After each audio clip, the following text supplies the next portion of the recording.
औरंगजेब भारत देश के एक महान मुगल शासक थे जिन्होंने भारत में कई वर्षों तक राज्य किया। वे छठे नंबर के मुगल शासक थे जिन्होंने भारत में शासन किया। औरंगजेब ने 1658 से 1707 लगभग 49 साल तक शासन किया। अकबर के बाद यही मुगल थे जो इतने लंबे समय तक राजा की गद्दी पर विराजमान रहे। इनकी मौत के बाद मुगल एम्पायर पूरी तरह हिल गया था और धीरे धीरे खत्म होने लगा था। औरंगजेब ने अपने पूर्वज के काम को बखूबी से आगे बढ़ाया था। अकबर ने जिस तरह मेहनत व लगन से मुगल साम्राज्य को खड़ा किया था, औरंगजेब ने इस साम्राज्य को और समृद्धि प्रदान की व भारत में मुगलों का साम्राज्य और बढ़ाया था। लेकिन औरंगजेब को उसकी प्रजा ज्यादा पसंद नहीं करती थी। इसकी वजह थी उसका व्यवहार। औरंगजेब कट्टरपंथी, पक्के मुसलमान और कठोर किस्म के राजा थे।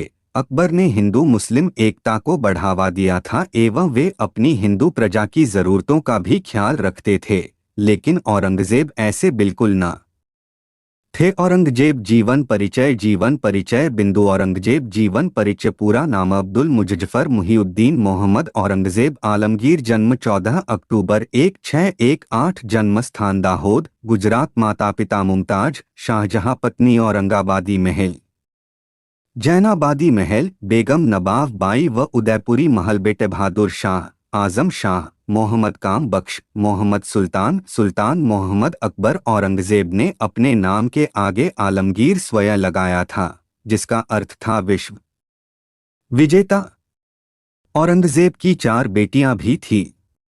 औरंगजेब 6 भाई बहन थे जिसमें से वे शाहजहां के तीसरे नंबर के पुत्र थे।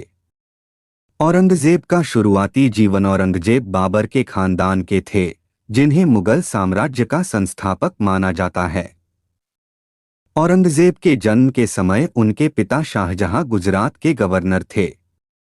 महज 9 साल की उम्र में ही औरंगजेब को उनके दादा जहांगीर द्वारा लाहौर में बंधक बना लिया गया था। इसकी वजह उनके पिता का एक युद्ध में असफल होना था। 2 साल बाद 1628 में जब शाहजहां आगरा के राजा घोषित किए गए, तब औरंगजेब व उनके बड़े भाई दारा शिकोह वापस अपने माता पिता के साथ रहने लगे। एक बार 1633 में आगरा में कुछ जंगली हाथियों ने हमला बोल दिया जिससे प्रजा में भगदड़ मच गई। औरंगजेब ने बड़ी बहादुरी से अपनी जान को जोखिम में डाल इन हाथियों से मुकाबला किया और इन्हें एक कोठरी में बंद किया। यह देख उनके पिता बहुत खुश हुए और उन्हें सोने से तोला और बहादुर की उपाधि दी। पारिवारिक विवाद अपनी सूझबूझ से औरंगजेब अपने पिता के चहेते बन गए थे। महज 18 साल की उम्र में उन्हें 1636 में दक्कन का सूबेदार बनाया गया। 1637 में औरंगजेब ने सफविद की राजकुमारी दिलरास बानो बेगम से निकाह किया। ये औरंगजेब की पहली पत्नी थी। 1644 में औरंगजेब की एक बहन की अचानक मृत्यु हो गई। इतनी बड़ी बात होने के बावजूद औरंगजेब तुरंत अपने घर आगरा नहीं गए, वे कई हफ्तों बाद घर गए। यह वजह पारिवारिक विवाद का बहुत बड़ा कारण बनी। इस बात से आघात शाहजहां ने औरंगजेब को दक्कन के सूबेदारी के पद से हटा दिया, साथ ही उनके सारे राज्य अधिकार छीन लिए गए। उनको दरबार में आने की मनाही थी। शाहजहां का गुस्सा शांत होने पर उन्होंने 1645 में औरंगजेब को गुजरात का सूबेदार बना दिया। ये मुगल साम्राज्य का सबसे अमीर प्रांत था। औरंगजेब ने यहां अच्छा काम किया, जिसके चलते उन्हें अफगानिस्तान का भी गवर्नर बना दिया गया था। 1653 में औरंगजेब एक बार फिर दक्कन के सूबेदार बने। इन्होंने अकबर द्वारा बनाए गए राजस्व नियम को दक्षिण में भी लागू कर दिया। इस समय औरंगजेब के बड़े भाई दारा शिकोह अपने पिता शाहजहां के चहेते थे। वे उनके मुख्य सलाहकार थे। दोनों की सोच बहुत विपरीत थी, जिस वजह से दोनों के बीच बहुत मतभेद होते थे और सत्ता को लेकर लड़ाई होती रहती थी। 1657 में शाहजहां बहुत बीमार पड़ गए, जिसके चलते तीनों भाइयों में सत्ता को लेकर जंग छिड़ गई। तीनों में औरंगजेब सबसे अधिक बलवान थे। उन्होंने अपने पिता शाहजहां को बंदी बना लिया व भाइयों को फांसी दे दी। इसके बाद औरंगजेब ने अपना राज्य अभिषेक खुद ही करवाया। इन्हीं सब कार्यों के चलते मुगल साम्राज्य की थू थू होती थी और प्रजा भी इनसे नफरत करती थी। औरंगजेब ने अपने पिता को भी मारने की कोशिश की थी, लेकिन कुछ वफादारों के चलते वे ऐसा नहीं कर पाए। औरंगजेब का शासन औरंगजेब पूरे भारत को मुस्लिम देश बना देना चाहते थे। उन्होंने हिंदू पर बहुत जुल्म किए। हिंदू त्योहारों को मनाना पूरी तरह से बंद कर दिया। औरंगजेब ने गैर मुस्लिम समुदाय के लोगों पर अतिरिक्त कर भी लगाया था। वे कश्मीर के लोगों पर मुस्लिम धर्म मानने के लिए जोर भी डालते थे। जब सिख गुरु तेग बहादुर ने कश्मीरी लोगों के साथ खड़े होकर इस बात का विरोध किया, तो औरंगजेब ने उन्हें फांसी दे दी। औरंगजेब ने बहुत से मंदिर तोड़े व उसकी जगह मस्जिद बनवा दिए। औरंगजेब ने सती प्रथा को एक बार फिर से शुरू करवा दिया था। औरंगजेब के राज्य में मांस खाना, शराब पीना, वेश्यावृत्ति जैसे कार्य बढ़ते गए। हिंदुओं को मुगल साम्राज्य में कोई भी काम नहीं दिया जाता था। औरंगजेब के बढ़ते अत्याचार को देखते हुए 1660 में मराठा ने औरंगजेब के खिलाफ विद्रोह कर दिया। इसके बाद 1669 में जाट ने, 1672 में सतनामी, 1675 में सिख व 1679 ने राजपूत ने औरंगजेब के खिलाफ आवाज उठाई। 1686 में अंग्रेजों की ईस्ट इंडिया कंपनी ने भी औरंगजेब के खिलाफ विद्रोह किया। औरंगजेब ने इनमें से बहुत सी लड़ाई तो जीती, लेकिन जीत हमेशा एक के साथ नहीं रहती। एक के बाद एक लगातार विद्रोह से मुगल साम्राज्य हिल गया और उसकी एकता टूटने लगी। औरंगजेब की कड़ी तपस्या भी काम नहीं आई। साम्राज्य से कला, नाच, संगीत दूर होते चला गया। ना यहाँ बड़ों की इज्जत होती, ना औरतों का सम्मान किया जाता।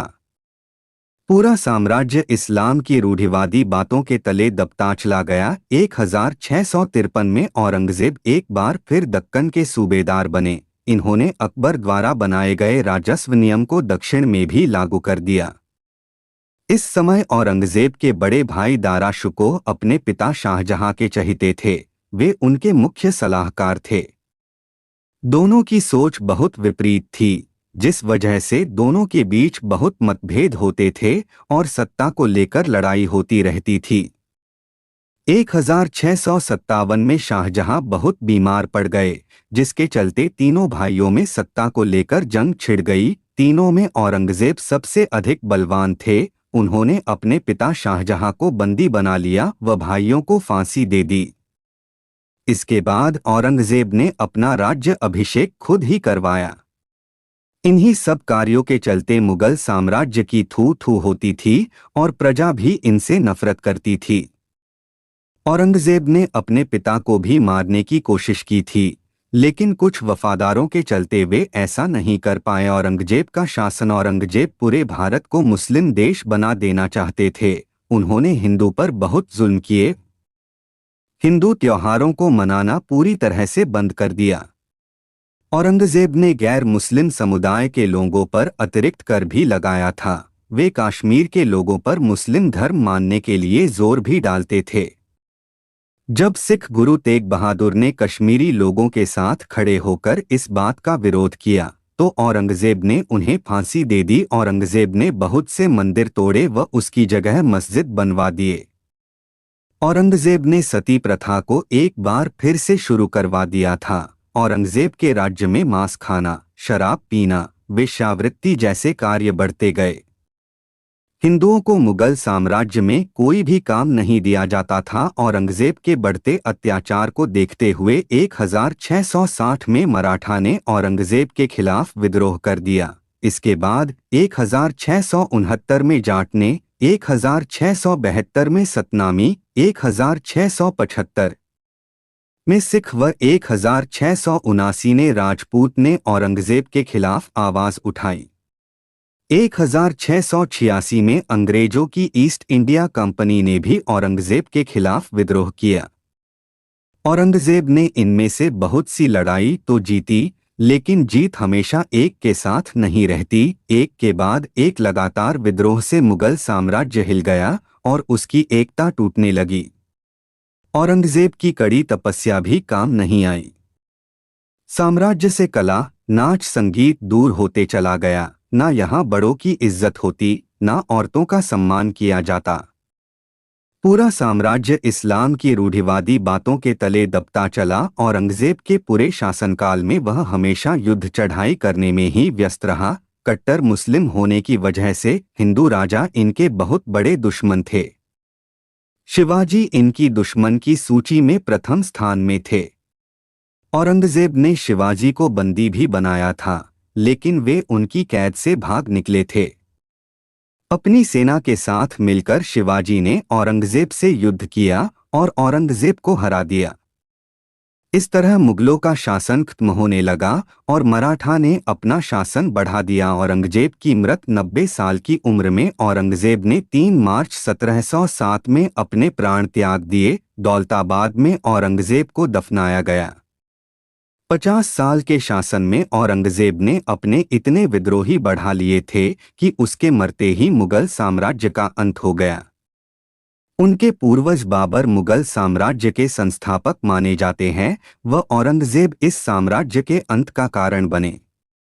औरंगजेब ने ही दिल्ली के लाल किले में मोती मस्जिद बनवाई। औरंगजेब का जन्म कब हुआ? 14 अक्टूबर 1618 क्यों? औरंगजेब की कितनी पत्नी? औरंगजेब की 4 पत्नी थी। औरंगाबादी महल, जैनाबादी महल, बेगम नवाब बाई व उदयपुरी महल। क्यों? औरंगजेब की मृत्यु कब हुई? 90 साल की उम्र में। औरंगजेब ने 3 मार्च 1707 में अपने प्राण त्याग दिए थे। क्यों? औरंगजेब ने कितने समय तक मुगल साम्राज्य पर राज्य किया? औरंगजेब ने सन 1658 से 1707 तक शासन किया। 1653 में औरंगजेब एक बार फिर दक्कन के सूबेदार बने। इन्होंने अकबर द्वारा बनाए गए राजस्व नियम को दक्षिण में भी लागू कर दिया। इस समय औरंगजेब के बड़े भाई दारा शुकोह अपने पिता शाहजहां के चहेते थे। वे उनके मुख्य सलाहकार थे। दोनों की सोच बहुत विपरीत थी, जिस वजह से दोनों के बीच बहुत मतभेद होते थे और सत्ता को लेकर लड़ाई होती रहती थी। 1657 में शाहजहां बहुत बीमार पड़ गए, जिसके चलते तीनों भाइयों में सत्ता को लेकर जंग छिड़ गई। तीनों में औरंगजेब सबसे अधिक बलवान थे। उन्होंने अपने पिता शाहजहां को बंदी बना लिया व भाइयों को फांसी दे दी। इसके बाद औरंगजेब ने अपना राज्य अभिषेक खुद ही करवाया। इन्हीं सब कार्यों के चलते मुगल साम्राज्य की थू थू होती थी और प्रजा भी इनसे नफरत करती थी। औरंगजेब ने अपने पिता को भी मारने की कोशिश की थी, लेकिन कुछ वफादारों के चलते वैसा नहीं कर पाए। औरंगजेब का शासन औरंगजेब पूरे भारत को मुस्लिम देश बना देना चाहते थे। उन्होंने हिंदू पर बहुत जुल्म किए व हिंदू त्योहारों को मनाना पूरी तरह से बंद कर दिया। औरंगजेब ने गैर मुस्लिम समुदाय के लोगों पर अतिरिक्त कर भी लगाया था। वे कश्मीर के लोगों पर मुस्लिम धर्म मानने के लिए जोर भी डालते थे। जब सिख गुरु तेग बहादुर ने कश्मीरी लोगों के साथ खड़े होकर इस बात का विरोध किया, तो औरंगजेब ने उन्हें फांसी दे दी। औरंगजेब ने बहुत से मंदिर तोड़े व उसकी जगह मस्जिद बनवा दिए। औरंगजेब ने सती प्रथा को एक बार फिर से शुरू करवा दिया था। औरंगजेब के राज्य में मांस खाना, शराब पीना, वेश्यावृत्ति जैसे कार्य बढ़ते गए। हिंदुओं को मुगल साम्राज्य में कोई भी काम नहीं दिया जाता था। औरंगजेब के बढ़ते अत्याचार को देखते हुए 1660 में मराठा ने औरंगजेब के खिलाफ विद्रोह कर दिया। इसके बाद 1669 में जाट ने, 1672 में सतनामी, 1675 में सिख व 1679 ने राजपूत ने औरंगजेब के खिलाफ आवाज उठाई। 1686 में अंग्रेजों की ईस्ट इंडिया कंपनी ने भी औरंगजेब के खिलाफ विद्रोह किया। औरंगजेब ने इनमें से बहुत सी लड़ाई तो जीती, लेकिन जीत हमेशा एक के साथ नहीं रहती। एक के बाद एक लगातार विद्रोह से मुगल साम्राज्य हिल गया और उसकी एकता टूटने लगी। औरंगजेब की कड़ी तपस्या भी काम नहीं आई। साम्राज्य से कला, नाच, संगीत दूर होते चला। औरंगजेब